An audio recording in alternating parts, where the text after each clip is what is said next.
You found yourself on another episode of Locked On Bulls. On today's episode, me and Pat are going to break down trade scenarios where the Bulls could or should trade for the number 3 or the number 10 pick, and also talk about the prospect of trading for DeAndre Ayton. We're going to talk about all that and more on today's Locked On Bulls. You are Locked On Bulls, your daily podcast on the Chicago Bulls, part of the Locked On Podcast Network, your team every day.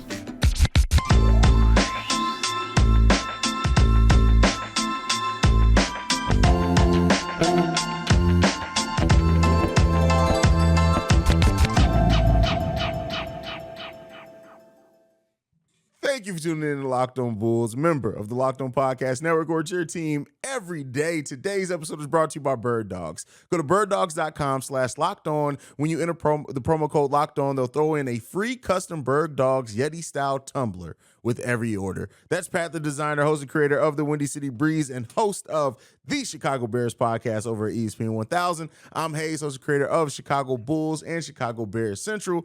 But Pat, man, trade. The Bulls did not get lucky in the lottery. As we know, we talked about it. We broke it all down. Didn't happen.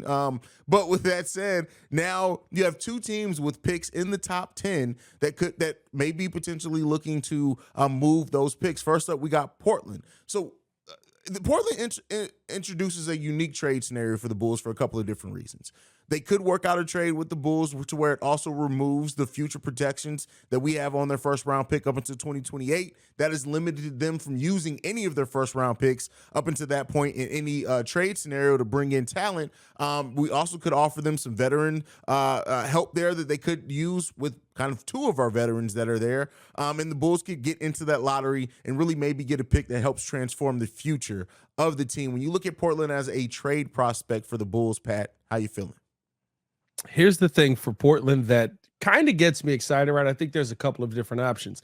There's two options that, to me, the Chicago Bulls could put out there that maybe Portland would try to go with to work with their timeline. There's one option to me that sends DeMar and possibly Vooch in a sign and trade scenario over there. I like that option because we get a little bit of draft capital back and we're able to probably get a player back for them to be able to match money. Anthony Simons, maybe. I don't know if that would end up working out, but maybe, right? Like, I don't know what Portland realistically would send. You'd probably be talking about a Jeremy Grant in realistic terms, something like that, as the well as trade's a a little difficult to do because he is a free agent as well. It's not impossible. You know what I mean? But I think that's a scenario that kind of fits the timeline that they're trying to put together, because then now you have Damian Lillard with DeMar DeRozan and Nikola Vucevic. And I think they'd be more willing to do that because now, okay, we're going to go for it one last time with Dame. We know that is their plan. They want to go for it one last time with Dame.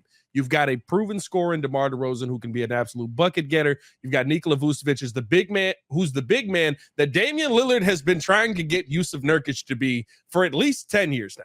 Not that long, but you know what I mean? Like, so I think that would be a scenario where Portland takes one real go at it, and then at the end of it, okay, it didn't work out. Full rebuild, we tear this thing down to the studs, or it does work out, they win an NBA championship. That'd be crazy, right? But it doesn't work out more than likely, and they tear it down to the studs. They start all over. They have draft capital still at that point, blah, blah, blah. Here's the thing that worries me about the scenario you just painted out, because if DeMar and Vooch go to Portland and they win a title, and you basically just gave the two running mates that Zach LaVine had. Because look at Portland. They would shape up a lot. You have Shaedon Sharpe there as their young swing man.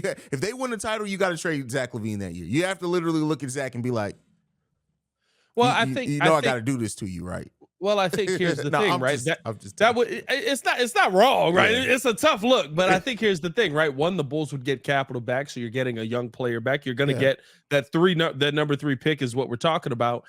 In that scenario, by the way, the part I didn't mention is you're probably going to have to send Portland's pick back to them. They're going to want to pick, which is fine. I mean, which is fine. And you probably have to attach additional, and I've said it over on Central, like you probably have to throw in like your 2029 top 10 protected pick in that as well. They're going to want something other than just the protections removed. Yeah. But here's the question that I want to you. I know you painted the scenario where it is DeMar and Vooch, but let me ask you this. If it takes Pat to get that deal done, if they want DeMar and let's say Pat for some reason, Would you do that deal? And then do you think AK does that deal? Which I guess is the more important question. I think that's the more important question. Do I think AK does that deal? I don't, because I don't think AK is giving up on Patrick Williams yet. Would I do that deal? I haven't given up on P. Will yet either, but I would do that deal because I think that there's a player top 3 in this draft that we won't have to wait for his talent to show on the court. Listen, I agree, because one thing that I guess we're either, whether it's Scoot or Brandon Miller, you don't worry about either one of those players coming in with aggression.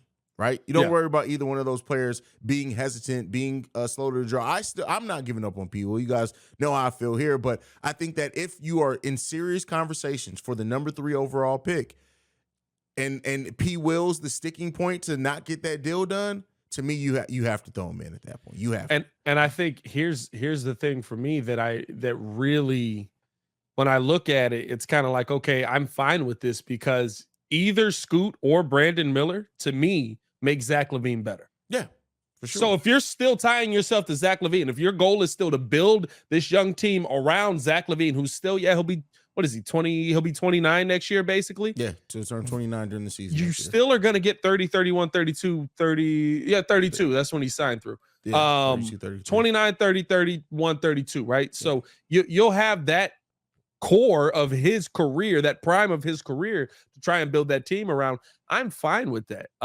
So I would make that deal, because I think the players coming out make you better. The other scenario that I will throw to you is you go just about all in on the rebuild. You get a player back in an Anthony Simons, and I actually did this one in Fanspo, which I'm not a trade machine guy, but I want to see if the money at least was going to work. Mm-hmm. You send them that protected pick, you get 3 and Anthony Simons, and you let them go on their way.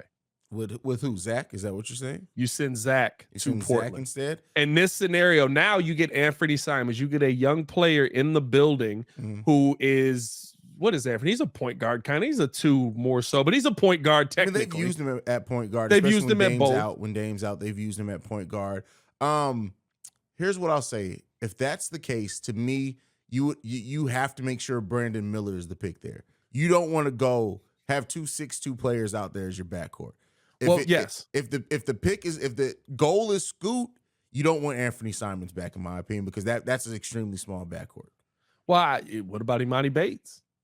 Imani Bates is going to go in the second round. You brought him up before. He's going in the second round. You don't think he's going that high? Bro, go check most mocks have him going late second at that.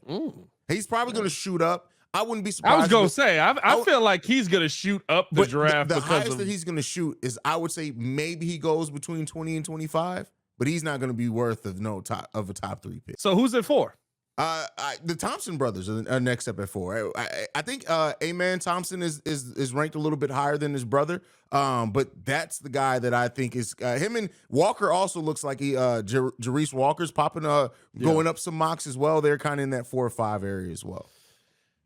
Either way, right? I think that scenario, whoever you take in that situation, right? That scenario opens up a couple of things for you. With Zach LaVine leaving, it opens up years in the future that you'll have money available. You're probably going full rebuild there. You're able to bring in a young player in that situation. DeMar DeRozan probably is still there in that scenario to kind of be the mentor, veteran leadership on that team. And guess what? Now you have no choice but to play all these young dudes that we got here, because now there's no Zach LaVine in that scenario. Well, so here's the thing too.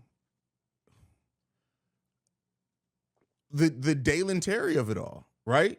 Because you look at Dalen, and some of Dalen's best games down in the G League was when he's able to facilitate. If you're able to bring in a Scoot Henderson, or if you do end up going, like you said, full rebuild, you get Anthony Simons back, maybe you get Brandon Miller in that case, then maybe you're looking at Dalen Terry being more of the facilitator, whereas you are using Anthony as the scorer. I mean, there's a lot of different combinations, and still Kobe White will probably still be on the roster at that point as well too. So, and you're going full on young. You're choosing a direction in that situation, and I guess not full on. Right? Muds are going to say DeMar DeRozan is still there.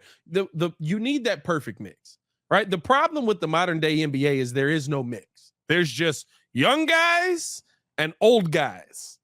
There are teams of young dudes. They're teams of old dudes. And now even the guys where the young dudes and the old dudes mix, those teams really don't like each other that much because the young dudes be like, hey, man, you ain't never heard of NBA young boy? And then the old dudes be like, hey, man, put the gun away. I'm just saying. It's how it works. You know what I mean? Like, that took a big leap. All right, we're going to go ahead. Next up, we're going to be talking and going through trade scenarios. I'm just saying.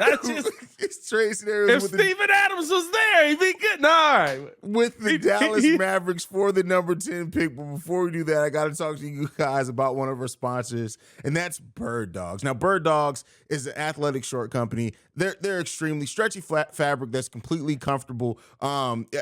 Listen, they're lounge wear for me. I have nice. On pairs in the studios. That's what they are for me. Please don't stand up.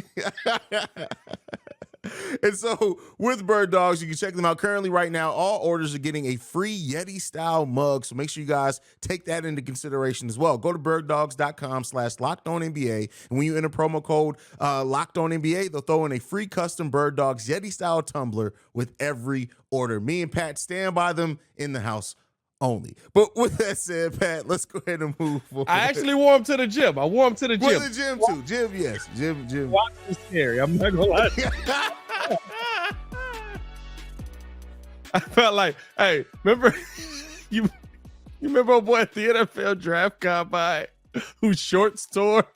Not that these tore. That's not what I'm saying. But he had a little, a little slip. Yeah, that is hilarious. I did a squat. I was like, oh, hey now. I don't know how we got windy in this job. So wait, what did Tekashi 6ix9ine have on Birddogs when he got beat up in the gym? Never mind. Let's go ahead and keep it moving. You didn't see that video?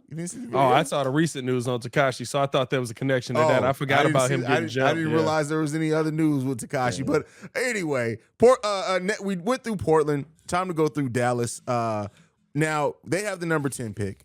They are potentially looking to move it as well. And much like with Portland, you can see some natural scenarios in which a sign and trade, maybe an outright trade scenario may work with Dallas for that number 10 pick. How you feeling about the prospects of trading for number 10? I don't want nothing from Dallas but the pick. So, like, I guess, how much is the pick worth? Like, you can't trade a player for a pick straight up. They got to send us something. Because if we're signing Vooch, we're probably signing them to what, a 3-year? I would say 3 years is probably the max on that. 64 million, 65 million, something like that. Something like that. They got to send us somebody, but I don't want nobody. There's nobody on the Dallas Mavericks I want. Kleber? I mean, unless I got to play DeAndre Ayton in a 7-game series, what am I doing with Maxi Kleber? I like Maxi. I like Maxi Kleber. I'm just saying, like, he's a nice spread the floor kind of guy. But I mean, you have to get something back to match because you still have to match salaries. Right? You got to match salaries. That's what I'm saying. So, but like, I mean, right off the top, send me Tim Hardaway. I was just about to say, $19 million contract. Add some. We need shooting off the bench. Yeah. I think that may be the most likely scenario if you're talking about sign and trade. Yeah. I mean, technically, you can try to work out a double sign and trade, maybe for Christian Wood, just so you have another capable big in there as well that can do some scoring as well too. I'm not the most high on Christian Wood guy, but he can score. He can score. He can score. Yeah. Is there a scenario where you can play? Oh, that's bad. That's bad. I was gonna say, is there a scenario where you can play Wood and Drummond next to each other? But I think there's a scenario with some minutes you can. I don't think that's because Drummond then has to become your 5. You can't start Christian Wood at your center. You can't. He's not a center. He's just a tall, small forward. I mean, he is. I don't know, man. Dallas, he's 6'9". He's definitely a center for Billy Donovan. I mean, listen, he's gonna play center, but he shouldn't be one. Is what I'm saying. Listen, defensively, Christian Wood, Billy Donovan will literally look at you and be like, "All right, it's either him or Kevin Hart as our starting center. Pick one." Hey, you want to talk about Muggs being mad at Vooch for his defense? Wait till y'all see Christian Wood play on ball. Oh, bro, Christian Wood doesn't play on ball defense. He doesn't. Hey, listen, Christian Wood stands in front of guys. That don't mean he's on ball. No. I realistically, the Dallas pick is an interesting one to me because I think Dallas is desperate to make this work. Mm-hmm. And when a team is desperate, a lot of times you can get something for less. I think if we were to trade DeMar, that's the scenario where you probably could pull that off because they're going to go all in for this. I think if you were going to sign and trade Vooch, that's the scenario that's going to be best to try and get back into the draft because of that same reason. Right now, they're probably going to want more. They're probably going to want probably Kobe White, right? Like realistically, that's probably where they want Kobe White. Kobe White's name might even be in that trade scenario there. That's very true. I didn't think about that, but that's if they don't keep Kyrie. It keeps going back and forth. One day it's a rumor that Kyrie's probably going to be on his way out. Then there's another rumor that both sides are motivated to get a deal done. I really don't know how to read the Kyrie part of it. That would kind of help me kind of figure out which way they may go. But if they are going to keep Kyrie, it's probably going to be Vooch or DeMar. If they don't keep Kyrie, I can absolutely see you working Kobe in there as well in some shape, form, or fashion. But even so, right, at 10 right now, they have Dallas. Fox has Dallas taking Cason Wallace. Okay. Guard out of Kentucky. I don't, yeah. Listen, if you're going to take if we get the 10th overall pick, all I ask is for live call entertainment. Please draft Grady Dick. Grady Dick and trade for Christian Wood too. That's all I want. Wood to Dick. You know what I mean? I feel like that would be a heck of a pick and roll, Dick to Wood. I feel like it would be great seeing Dick go to the hole. I mean, bro, you treading lightly there, bro. We're on locked on. That's his name. What are we talking about? Grady Dick. This is not. I didn't name him. His mama gave him that name. Well, his daddy, realistically. Oh, Daddy Dick. Man, that is hilarious. You know, his father, Daddy Dick. That's, you know, I would love to have Dick on the team is what I'm saying. I think that he would be a great asset. You gotta That's chill. it. What? It's his name.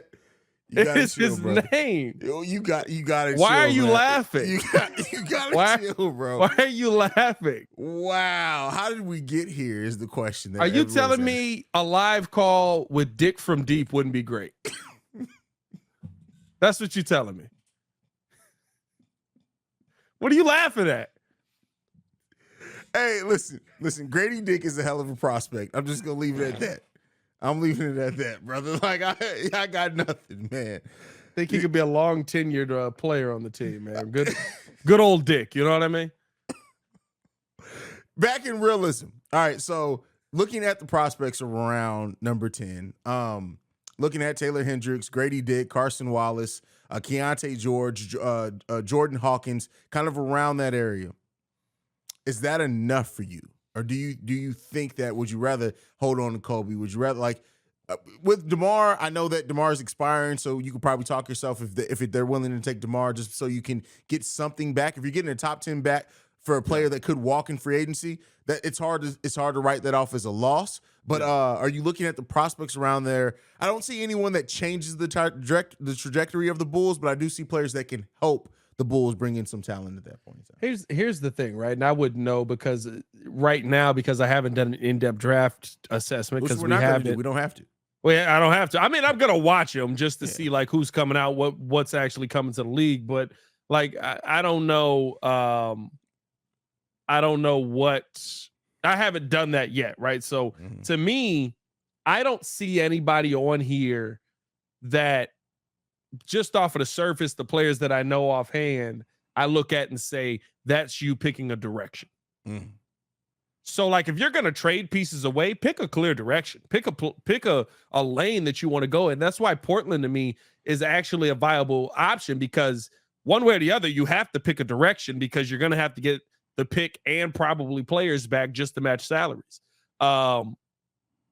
I don't see Dallas as a direction. I don't see this as a viable trade at all. I'm sure there's some player that's going to come out of here that goes 10 or goes 11 or goes 12 that we're going to look back in 10 years and be like, man, what if the Bulls just made the trade for that pick? And we'll hate everybody who was a part of it. But as of right now, I don't see anybody who's, because the only other person that I would really be interested in is the other Thompson twin, Asher, and he's probably gonna go 8 to Washington or maybe 7 to Indy. I think even that's a little low for him. I mean, I think that is the absolute lowest he goes, but 8 is probably the lowest he goes, in my opinion. Well, I don't think Detroit's going to take him because Detroit's 5. I don't think that Orlando takes him because you've got nothing but. They're definitely taking a point guard, I think, in Orlando. Yeah, they got so many point guards on that team. I guess none of them are great, but they got so many point guards on that team. Yeah. Still, though. I could see Washington taking him to let Brad Beal be a 2 again if he's healthy. But I don't know. I don't know, bro. Like the number 10, I mean, don't get me wrong. If the Bulls make a move to actually pick a direction and go to try to get in the top 10 in the draft, I'm never going to be mad at that, depending on what they give up. Like, you get a top 10 pick, okay, cool. But my biggest question is, all right, don't use that as a way to deter us from what's happening. Like, still pick that direction. If we're going to suck for 2023-24 season, cool, we own our own pick. If you're going to sell us on, hey, we got a top 10 pick, we're going to use Dalen Moore, we're going to use Pat, we're going to use Kobe, we're going to really see what we have in these guys, and then we're going to hope for a good pick, top pick in 2024. All right, cool. Now you've actually picked a direction. That's where the biggest thing is. And I went on a mini rant on this over on Central. It's just that the words have not matched what they've given us on the basketball court, right? Yeah. That's the thing. I think Bulls fans, they complain, but they would understand if it's like, okay, we are going to try to develop these young guys, and until we get a guy that it shows the guy that we can build around, we're going to keep trying to get that young guy while developing players. But you've tried to live in this two worlds, and the younger players have not developed because they haven't really been given much of an opportunity to have the ball in their hands. The old guys that we have, the combination of those players, we already see what the cap of those guys are without a high-level point guard. Pick a dang direction. That's it. Yeah. Pick a dang direction. And that's the part that irritates me. You stuck with the direct. Like, I can live with continuity. I really can. I'm the person that I'm okay with continuity. What I'm not okay with is you saying we're going to go with continuity without one of the major pieces that was going to be a part of continuity being healthy. It's frustrating. And not giving me another option on that. So I don't know. I guess there's one last scenario that is. It's not a long shot scenario. At a minimum, it gives you another trade piece that maybe you could do. What if you package the Portland pick? Now, this is really going deep into the meathead world here of Chicago sports fan. You package the Portland pick with Zach LaVine. They sign and trade Kyrie and send him back. And then you can either have Kyrie and the pick and run with Kyrie, DeMar DeRozan, and the rest of the young boys. Or you have the number 10 pick, you make your selection, and you use Kyrie in the middle of the season as trade bait. Man, that is such. Here's the tough part, right? Because he's Obi-Wan, but he is a hell of a basketball player. This is true. I mean, nothing you said is not factual there. He is a hell of a basketball player. Oh man, that is such a tough decision. I mean, listen, you're still picking a path. I just think picking a lane. We've seen Kyrie with a bunch of young guys, and it doesn't really do that much. But you're still picking that lane. Well, we seen Kyrie with a bunch of young guys that got really big, really fast. Right? Jason Tatum's rookie year, he dunks on LeBron and the ECF without Kyrie. So they all were like, we don't really need Kyrie. There's nobody here like that. Everybody here needs Kyrie. This is true. You know what I mean? The talent of Kyrie. I'm not saying, right, like everybody knows everything else that comes with Kyrie. But there's no player here that's like, it's my turn. I'm the number one on this team. I just think that you got to keep in mind, Kyrie still would have to agree to any sign and trade. And I don't see him agreeing to a sign and trade to come and play with that team. Well, you would still have DeMar here. You would still have, I mean, maybe in that scenario, you re-sign Vooch. I don't know. Then at that point, we're doing the same thing. We just flip. Nah, but you got Kyrie. You got Kyrie. Kyrie's a better basketball player than Zach. Absolutely. Head case though, it's like, but see, that's the thing too. Well, that may benefit too. Kyrie's a coach killer. So maybe we get Billy Donovan up out of there at the same time. Like, there you go. Or long-term maybe play. Billy's the one that gets through to him. That too. He has gotten through the point guards as well. Right, since Kyrie's left, there hasn't been a good head coach with him. This is actually factual. That's crazy. I mean, hey, bro, I'm not completely saying no on it. You know what I mean? yeah, that was the full Meathead approach. That's not, full not Meathead. crazy though. But watch the Bleacher Report pick this up and they flip it and they'll give us credit on bro, absolutely. One last scenario before we go. No disrespect to the new company. No disrespect. Is DeAndre Ayton. Now, I've given my thoughts clearly on this. I know some Bulls fans don't agree. I'm not in the DeAndre Ayton camp, but I mean, it is out there. What are you thinking about potentially trading for DeAndre Ayton? DeAndre Ayton is again picking a lane. Is it? I think it is. He's younger Vooch who doesn't shoot as well. Yes, 100%. But I think more so the lane is DeAndre Ayton can come here and either he's going to rebuild his entire brand, because in the DeAndre Ayton's case, right,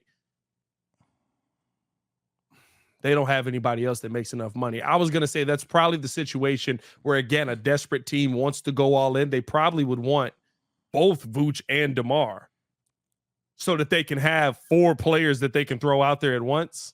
But I don't think there's enough people. They don't have enough people on the bench to make. I don't want TJ Warren back either. Ew. The campaign returned to Chicago. No, not at all. I mean, you're probably just sending DeMar. You're probably just sending DeMar in the case like that. DeMar, and again, that future 2029 pick. But is that enough? Because you got to look, the Portland Trailblazers, just with DeAndre Ayton's age, they're getting back at least 2 first-round picks.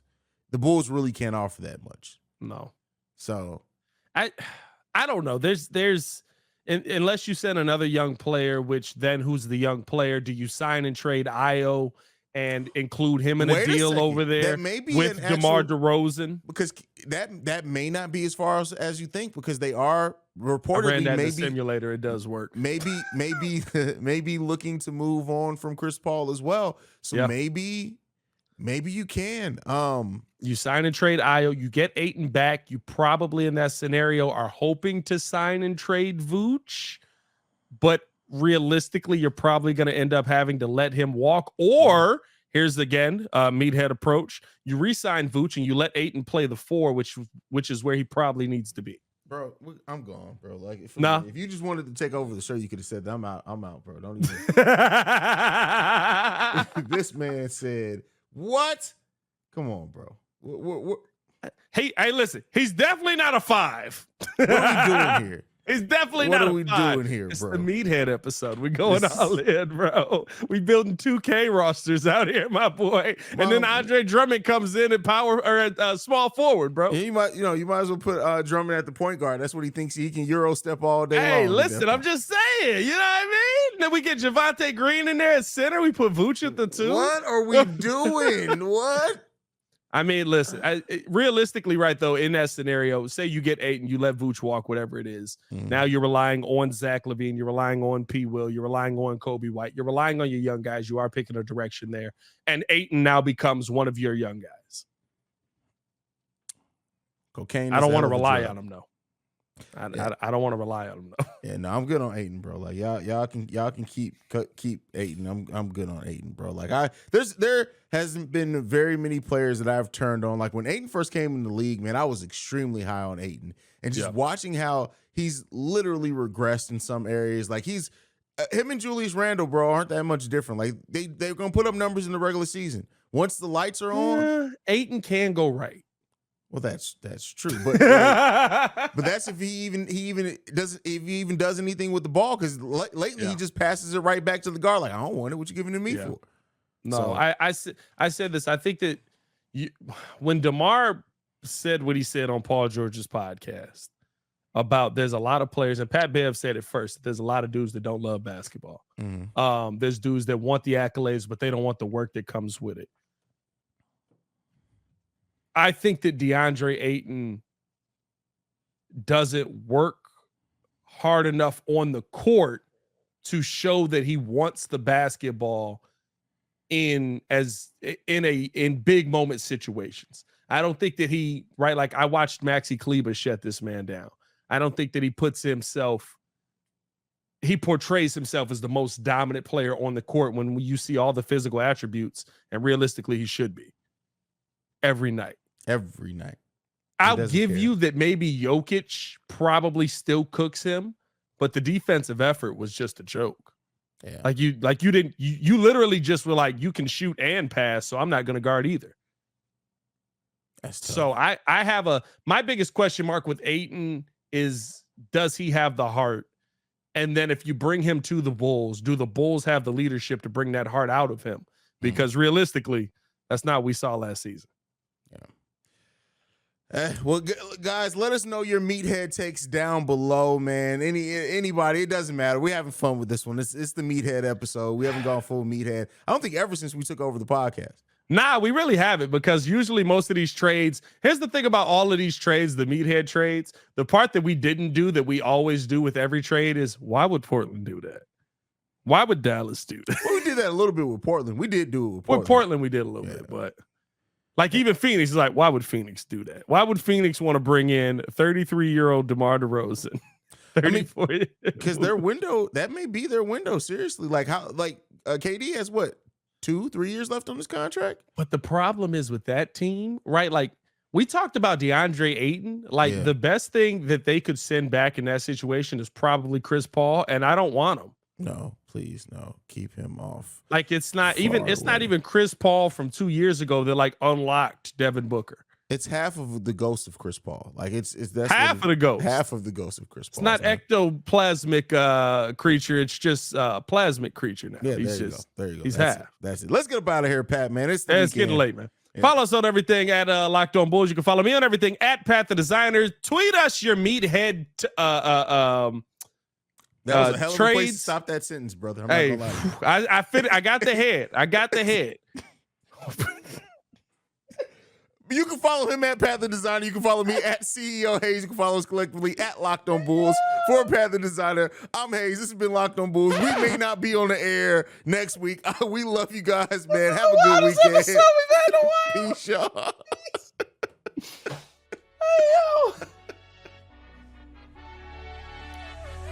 Oh, God. Meathead take. Grady Dick coming to the hole is going to be amazing. Wow. Oh, my